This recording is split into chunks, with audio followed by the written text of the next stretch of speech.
السلام عليكم ورحمة الله وبركاته. أماراتي الحلوين، يا صباح الفل ويا صباح الرضا، يا صباح الخير ويا صباح النشاط على قلوبكم وعيونكم الجميلة. يا رب كلكم تكونوا بخير حبايبي الحلوين. متشكرة جدا على تعليقاتكم الجميلة على الفيديو اللي فات، وحسيت بحبكم ليا، ربنا يبارك لي فيكم يا رب. وجربوا بقى البيض بالكشك زي ما قلت لكم عليه الفيديو اللي فات. ناس كتير طلعت ما تعرفوش، بس يعني جربوه ان شاء الله يعجبكم. وحبيبه قلبي ام حسام، الاكونت بتاعها باسم اياك نعبد، قالت لي لا انا عارفاه وبحبه.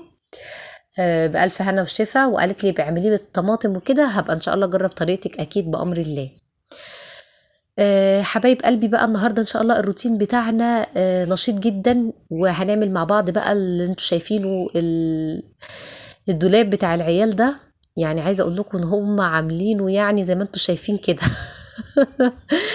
عاملينه ايه، وكلت البلح ما اعرف عاملينه ايه، مش عارف. ده دولاب يارا ومازن. فقلت بقى ايه، بصي، احلى حاجه بقى تظبطي فيها الدواليب والكلام ده في الفتره اللي هي ايه، فتره الصبح، يعني قبل بقى ما تدخلي المطبخ ولا تعملي اي حاجه. الصبحيه كده مثلا، لو عندك اولاد في المدرسه بتوديهم بالسلامه، وفي اليوم ده بقى ايه، ما ترجعيش تنامي تاني. واقعدي بقى كده ظبطي بقى الرفوف بتاعتك وظبطي الدولاب. فانا هوريكم النهارده ان شاء الله طريقه تنسيقي في دولاب الاطفال، هيفيد ناس كتير جدا، علشان انتوا عارفين دولاب الاطفال بيبقى على طول مكركب ومليان تفاصيل كتير قوي. فانا هقول لكم على الحيل كده والافكار اللي انا بستخدمها فيها، وان شاء الله تفيدكم بامر الله. اوعي تكوني نسيتي تصلي على النبي. اللهم صلي وسلم وبارك على سيدنا محمد وعلى اله وصحبه اجمعين. ونقول طبعا الذكر الجميل بتاعنا: سبحان الله وبحمده سبحان الله العظيم، سبحان الله وبحمده سبحان الله العظيم.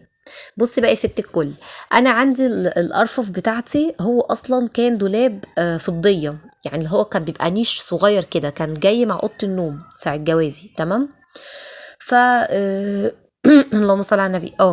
انا يعني غلفته كده بالستيكر من بره، فهو كله مصنوع كده من الازاز، يعني فاهمني، يا دوبك الهيكل بس خشبي، وبقى الذره في ازاز وكده. مامتي الصراحه ربنا يبارك في عمرها، هي دي كانت فكرتها، يعني قالت لي خليها دولاب الاطفال، يعني هيفيدك كتير قوي، يلملك ايه لبس العيال. فقلت لها والله فكره. فعلا ايه، حولته الدولاب اطفال. فهو نظام كده ايه، 4 ارفف كده. انا الصراحه مستغليه الرف الاولاني لمفروشات، يعني مثلا لو انا عندي مثلا ملايه قديمه، مش عارفه كيس مخدات مثلا، مثلا الملايات بتاعتها باظت، مش عارفه فاهميني، مفارش مثلا الترابيزات، الحاجات اللي هي بتبقى يعني مفارش زياده كده. في اي بيت بيبقى عندك مفروشات زياده كده. فهنا بقى بصوا، كنت بوريكم ايه يارا محتفظه عندها في الدولاب بحاجات كده. بصوا الاطفال وتفكيرها، حاطه شويه لعب على مش عارف كاميرا، على ده الكاميرا بتاعتها بتحبها قوي، يعني ايه، مقتنياتها كده. فطبعا انا يعني بجاريها بقى في تفكيرها وكده، اقول مش مشكله، يعني قصاد ان هي تبقى حاسه ان هي ايه، عامله الحاجه اللي هي بتحبها. انا بحب دايما كده ان كل عيل يمشي نظامه، يعني تبني فيه اللي هو يبقى صاحب قراره وصاحب حاجته، فاهمني. ما تجيش مثلا تقيدي حريه تفكير عيل او كده، وتقولي له لا ما ينفعش تحطي كذا في الدولاب، مش عارفه ايه. لا، ببدا ان انا اقول لها خلاص ماشي، انت عايزه تقتني حاجات معينه، ماشي، هيبقى ليها مثلا بوكس او علبه، هتبقى بجانب الايه، بجانب الهدوم بتاعتك. وراس تطلع زي ما انتوا شايفين، اول رف وظبطته، ده كان التيشيرتات والبناطيل وكده. الرف التاني بقى ده هدوم المدرسة، وبرده مقتنياتها برده من الالعاب او الحصالة بتاعتها، الحاجات دي يعني، شنطة ادوات الدكتورة الكلام ده. والبرواز ده انا اللي كنت عاملاه لها باسم يارا. معلش يا جماعة، بعتذر عن الصوت. الصوت زي ما انتوا شايفين فيه صوت حملة، سامعين؟ في حملة تطعيم ضد شلل الاطفال من سن يوم ل5 سنين، فبيلفوا بقى في الشوارع وكده. وطعمت مازن الحمد لله امبارح، عشان انتوا عارفين على مازن عندي صغير عنده 3 سنين. لكن اسم الله يارا كبيرة بقى خلاص، يارا في مدرسة بقى، ربنا يحميها ويحفظها يا رب، وهي وأولادكم وجميع يا رب المسلمين.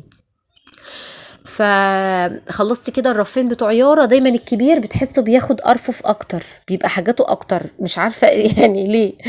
بس الكبير ما شاء الله دايما بيبقى يعني واخد حقه اكتر من الصغير. ها، الناس الكبيره، الناس الكبير، علشان دايما الكبير يقعد يقول ايه، دايما اسمع الشكوى، هو انا كل شويه انا الكبير انا الكبير، واسيب كل حاجه لاخواتي الصغيرين. لا، الكبير على فكره ليه مزايا كتيره جدا. انا ايه، عشان انا الصغيره فتحسوني ايه جايه في صف الصغيرين اكتر. انا صغيره في اخواتي يعني. فهنا بقى يا حبايبي كده ايه، بصوا بقى عامله لكم جوله كده سريعه في الدولاب بعد ما رتبته. ده بقى الرف بتاع الانسه يارا بتاع المدرسه وكده، وده رف الاستاذ مازن. فمازن بقى حطيت له بقى الفالينات لوحدها، وبلف له كده البناطيل بقى رول كده في المنظم، عشان انتوا عارفين السن بتاع 3 سنين ده اكتر حاجه بيستهلكها البناطيل. ففصلها كده ايه، مخليها باينه كده بالنسبه لي في المنظم اللي هو ايه البلاستيك ده، العلبه دي. تمام. فاحلى حاجه الصراحه تنظمي بيها دولاب الاطفال المنظمات.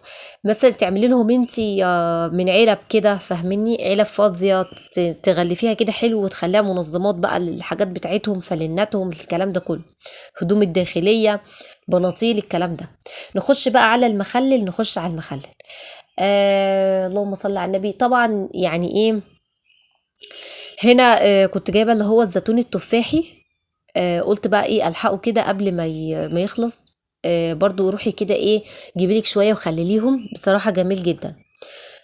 قلت لكم قبل كده طريقته على السريع كده. بجيب الزيتون عندي، وبقوم يعني ضغط عليه كده بايديا، بحيث ان هو يتفتح معايا كده الزيتون، طبعا بعد ما اغسله كويس اوي واصفيه.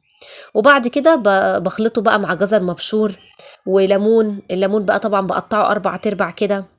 قرنين فلفل، شطة، معلقة كبيرة من هريسة الشطة، الكلام ده كله اللي بيحيقه وبيخليه حلو. وبعد كده وطبعا معلقة كبيرة كده من العصفر، ومعلقة كبيرة من حبة البركة. وبعد كده عملت له بقى المحلول الملحي اللي انتوا شايفينه القمر ده. طبعا ايه، لتر مية، تكوني مية غليها قبل كده وسايباها تبرد عشان تعملي بيها المخلل. كل لتر مية تحطي عليه ايه، تحطي عليها 4 كوبايات 4 معالق كبيرة من الملح. تمام. ويفضل طبعا الملح الخشن، يعني انت عندك في المخلل كل كوبايه من الميه اللي هتستخدميها، كل كوبايه من الميه هيبقى قدامها معلقه كبيره من الملح. تمام كده. وبعد كده بقى ايه، تضيفي عليها برضو ربع كوبايه خل كده، ونص كوبايه ليمون، عصير ليمون. تعصري الليمون بتاعك كده على ايدك، فاهماني. وتنقي طبعا الليمون الحلو الاصفر ده، اللي هو بيبقى حلو قوي في التخليل، بلاش الليمون الاخضر، خليكي دايما في الليمون الاصفر. وبس. وبعد كده بقى ايه، قلبت بقى المحلول الملح ده، وزي ما انتوا شايفين كده ضفته على الزيتون. وحطيت الليمون، قشر الليمون ده طبعا ما رميتوش، حطيته على الوش كده، وحطيت شويه زيت بقى كمادة حافظه. وقفلت كده البرطمان، وهبدأ بقى ان انا اقلبه كده، علشان ايه، طبعا المحلول يبقى بيتوزع كده في كل البرطمان معاكي. هقعده اول ليله دي مقلوب كده، برجه طبعا كويس جدا، واقوم قلباه كده. يعني الطريقة سهلة جدا جدا جدا. يعني طريقة المخللات عامة سهلة جدا. انت بس لو عندك مية، وطبعا زي ما قلت لك تغليها وتسيبيها تبرد شوية، وتحطي بقى عليها بقى الملح بتاعك، كل كوباية مية زي ما قلت لك كده عليها معلقة كبيرة من الملح. طبعا يفضل الملح الخشن ده، بيبقى حلو قوي، بيحافظ على المخلل اكتر. وال وتحطي بقى برضو ربع كوباية خل، ونص كوباية ليمون. وبس كده. حابة بقى تضيفي طبعا شطة، تمام، هرسة شطة يعني تبقى 100 100. وبعد كده في الآخر ترش بقى ايه شوية زيت كده على وش البرطمان، وتقفلي عليه. هنا بقى طبعا اتبقى معايا شوية من المحلول الملحي بتاعي، فقلت ايه، اقطع شوية جزر كده بالطريقة اللي انتوا شايفينها دي مع خيار، وايه، واعملهم. قلت استفيد يعني من محلول الملح ده، اكيد مش هرميه الشوية اللي اتبقوا معايا دول. فقلت خلاص انا هقطع كده الجزر والخيار بتاعي. والجزر والخيار يعني هم بتاع 5 ايام كده، وفتحت كلنا منهم بالهنا والشفا، كان جميل جدا. طبعا المقطع ده انا كنت مصوراه بدري شوية، بس يعني قلت ايه اضيفه لكم طبعا كفكرة كده. مش مصوره يعني اليومين دول، لا، بس كنت مصوره الصراحه قبل الدراسه كده، قبل الدراسه ما تبدا. بس قلت برضو ايه اضيفه معاكم كده، علشان طبعا اليومين دول تخليلي الزيتون والكلام دون فحلو جدا. يعني انا عايزه اقول لكم ان انا دلوقتي بدات ما شاء الله اكل من الزيتون، جميل جدا. والخيار والجزر دول بالهنا والشفا كلناهم طبعا، كانوا تحفه جدا، يعني كان طعمهم حلو قوي. وبحط طبعا في المحلول الملح ده برضو معلقه صغيره كده من الكركم، عشان تديني اللون الاصفر الجميل اللي انتوا شايفينه للمخلل ده. طبعا المخلل بيبقى حلو وخير في البيت كده، وجنب الاكل بيبقى جميل الصراحه. فما بياخدش كمان وقت معاكي خالص في العمايل، يعني زي ما بقول لي كده، لو انت صاحيه اصلا الصبح بدري شويه، هتقومي عامله لك شويه المخلل قبل ما تبداي بقى في الايه، في الروتين بتاعك والغدا وكده.